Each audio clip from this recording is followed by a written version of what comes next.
Lakwatchirang babae. Kapag lakwatchira ka talaga, wala ka talagang pipiliin na oras.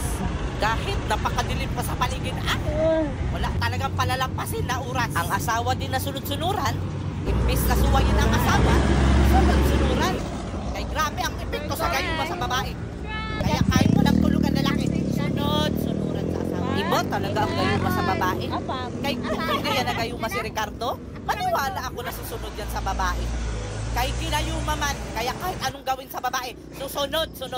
Kahit naapektuhan na yung mga bata sa pinagagawa sa asawa, yung mga bata halata na hinaantok, nahihirapan. Tignan mo kahit ang aso sa kali matakot kay Dorinel, kaya nararamdaman sa aso na mapapahamak sa paglalapit siya sa babae. Yung mga bata, mapapansin mo, nahihirapan sila sa nanay nila.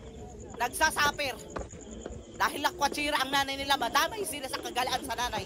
Halata naman sa mukha ng mga kasama ni Dorinel na siya lang ang nasisiyahan sa lakwatsa. Napipilitan lang ang mga yan.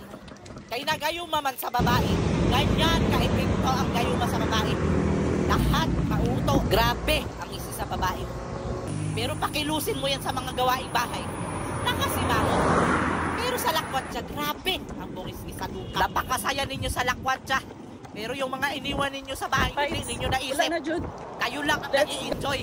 Sa bagay, ganyan naman talaga kapag tumatanda tayo. Iniiwan na lang tayo ng mga